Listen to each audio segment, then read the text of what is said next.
Good morning, welcome back to the House Farms. We're beef and crops farm. He's Cork in South Ireland. We put up a video every day. So I have the horses fed there now, just going to push in the silage. Fawners up in the outside yard, they let out the cattle there to agitate them, or to agitate the tanks. And they're piping out slurry up there, so we'll go up and have a look at that in a minute. Get on with some feeding now. We've 3 mixes to do today, 2 for the weanlings and 1 for the cows. Wayne getting another couple of bales of silage now. We need to wash the T7, the dust off the feeder's cat. 2 bales of silage now. Just up here on the outside yard. This tank was actually grand and watery, so they were able to pump that, but this one is very thick, so they're pumping half that across to there, and we're going to fill the 2 with pig slurry in the morning and get them mixed up. All the boys are out there now. I'm going to put them in. See, they have the pipe running down along here out to the fields. It actually stopped spreading now because what was thin they have pumped already. Just go down and see how much they've done. So it looks like they have all this bottom bit done here now, and they have most of that done, so that's bang on. God, the ground's softer. This is fairly hilly here now, so you'd have no hope of doing this only with the pipes. Like something you'd see in New Zealand. I don't even know if I'd be able to get out of here. Man, these 2 lads are a little bit lame. You always have that in bulls and slats, so we'll just take them out, give them a shot. Man. They have to be out in the yard now, so they're all muck, but we're just drawing them away there nice and slowly now. In case there is a lame one in it, we'll pick them out of it.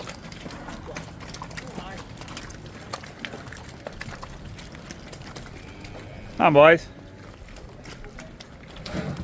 Nothing like using a 252 Jeep, 251 Jeep as a gate.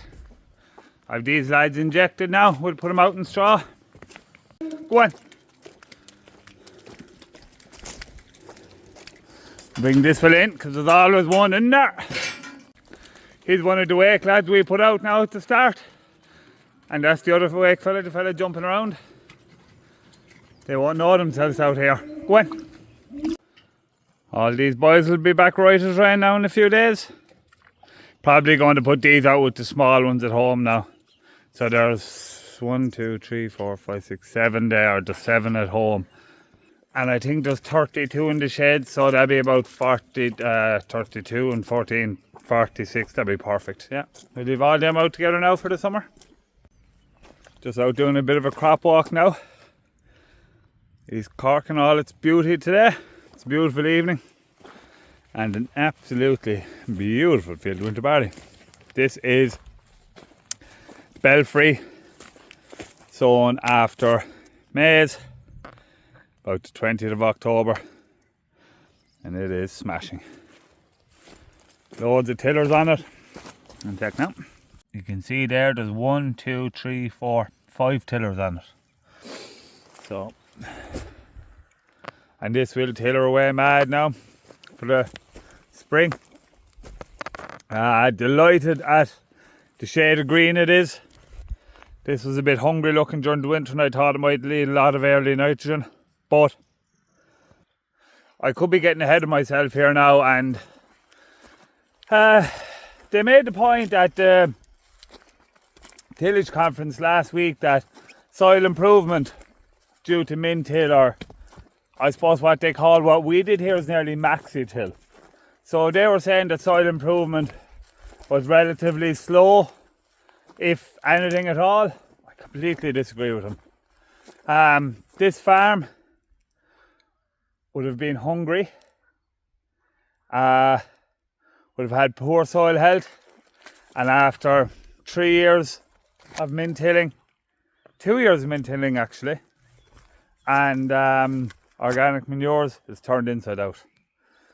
You can't tell me that soil isn't in good health. Look how lush green that is. And that's after maize. Maize is a great scavenger of nutrients. It leaves nothing behind it. That ground is humming in my opinion. Please put in the comments below if you feel differently, but I think this field is humming. So I'm in my beautiful field of winter wheat. So on the 10th of November. And then dun dun dun. Is there wheat there at all? There is a bit actually. It looks worse in the camera, but it'll actually probably be alright. Hold on, if I get down now. See, you can see them alright. So this was sat the 20th of November. So this is the field now that I was in and out of the whole time looking at the beans. This field will be the death of me. Well, if the last field of barley was good, this is some field of barley.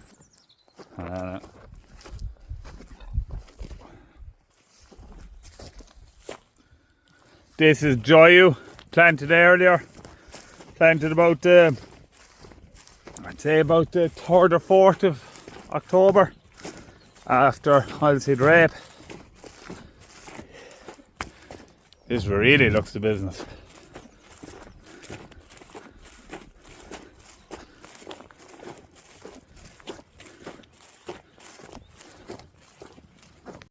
Probably get a better view of it here now, the sun, without the sun.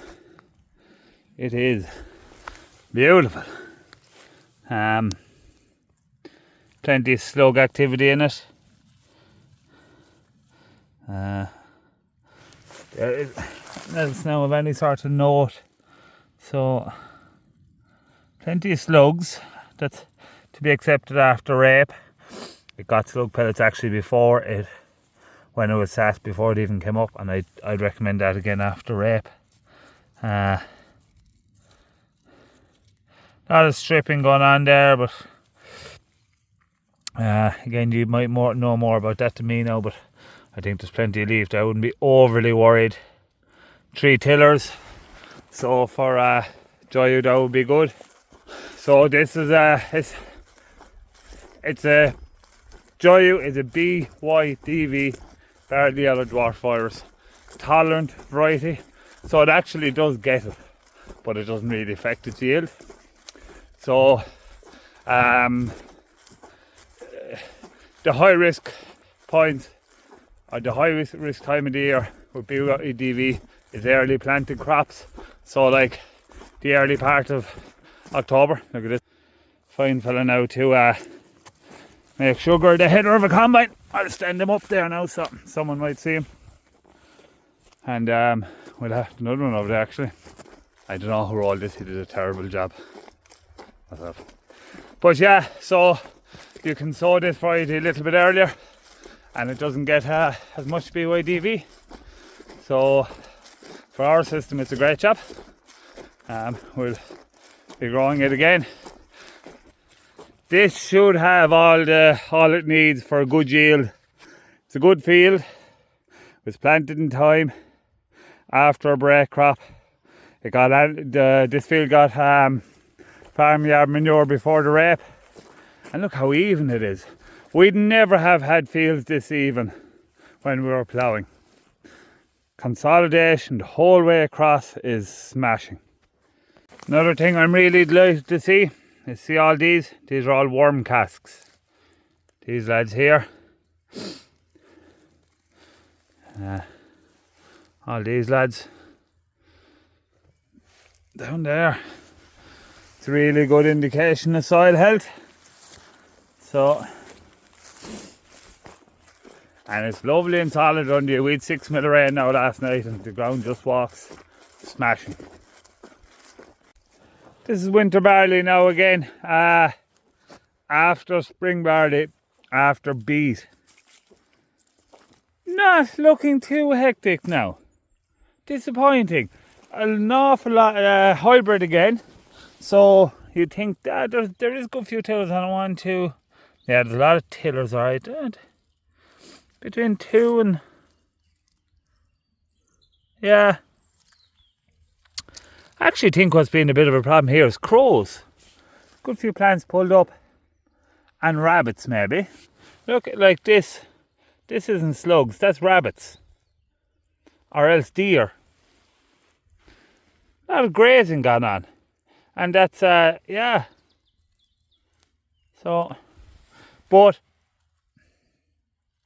I sent away a picture to one of our agronomists there now. Is this Rinko? This is a new variety. I can't remember what the name of it is now, but it's a hybrid anyway. But this time of the year, you would never want to panic about anything or get too excited about anything, because crops can look at their worst this time of the year. So,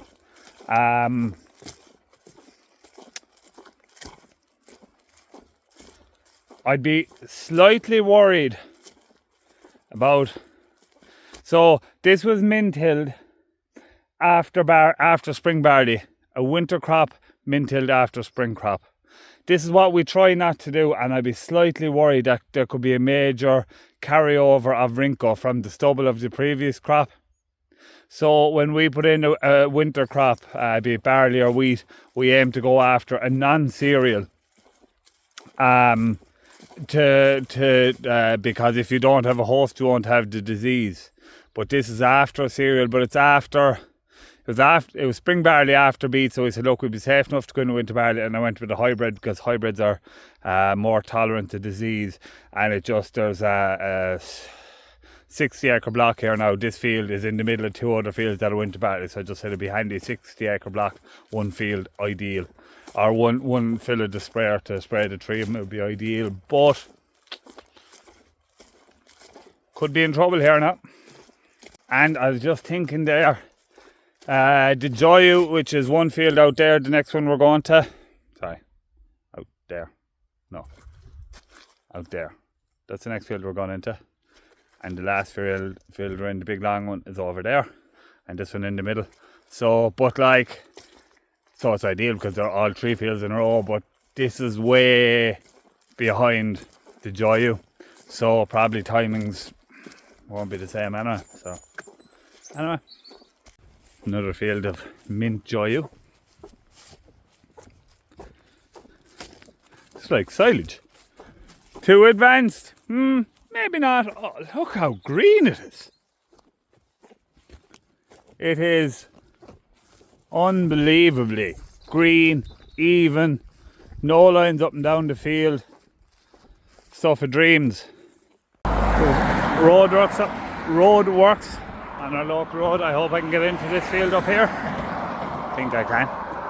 Look at this yoke. I think this is for lifting like the bollards or something on the side of the road. Groovy sort of a forklift, isn't it? I can get in, alright. Is my puddle gone in the middle of the field? That's all I want to know. Can I spray this tomorrow? Oh yeah, puddle's all gone. When was I in here last? A week ago maybe? Gone. Didn't even know there was a puddle there. Lovely. Get this sprayed now tomorrow. I didn't be able to drive through it. A bit soft, but nothing major. So I have a lot of spraying to do now tomorrow because there's a storm again coming in Thursday evening. So the Slurry going in all directions in East Cork today. It's a nice ring. How long is that now? It's nice, isn't it? Jesus, they're all over the place.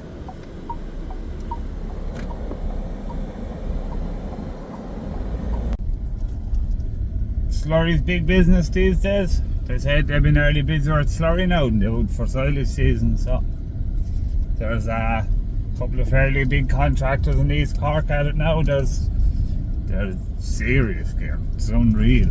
Every fella has one or two umbilical systems now and maybe 5 or 6 tanks each, all the big lads. We use a couple of different contractors, whoever's available on the day. And I'm friendly with loads of them, so we spread it out between a few of them, and whoever's available on the day we get. It suits too, because like, I don't like putting pressure on contractors because they're flat out, like they're wicked busy. But likewise, I sort of want things done when I want them done. So by having a couple of fellas, I can chop and change around. They all sort of invariably get the same amount of work every year. And I think it works for us all. Ong's cleaning out the cow pen there. So he has it done, has he? Here's bite. That needed to be done now, has gone deep. You get a couple of bales of straw there now and fired into them. So, hello cows.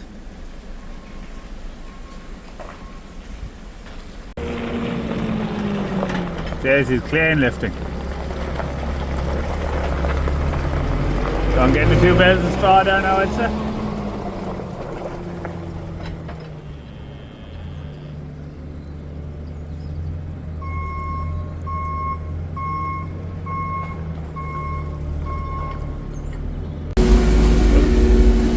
Alright, just getting these girls bedded down here now. Nice fresh sheets for them for the night. They're about back tomorrow.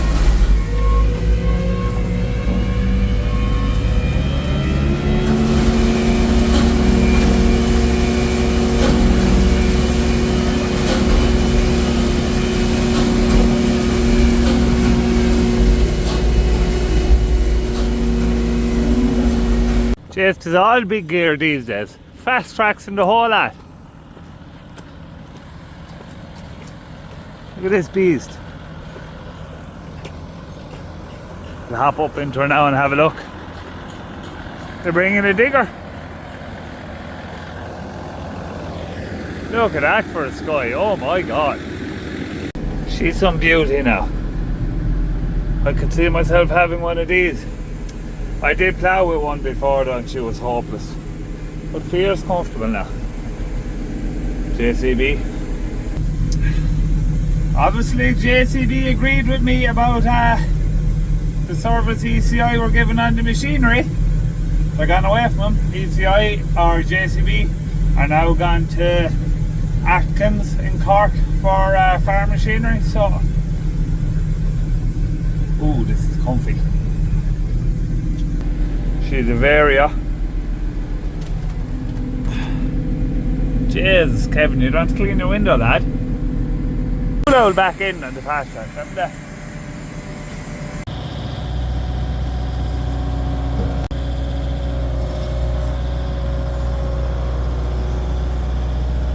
I told him the pressure's on now, I'm videoing him.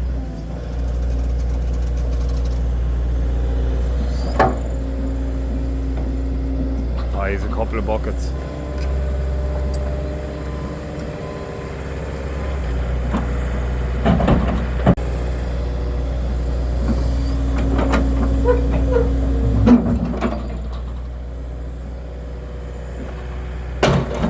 And to be a fairly good driver now, I wouldn't be too confident about doing that myself now.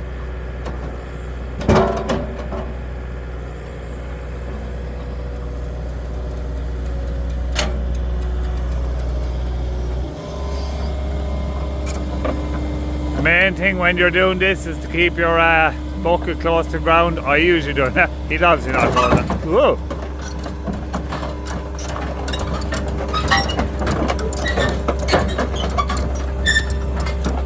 Those will start taking shape now with that chuck.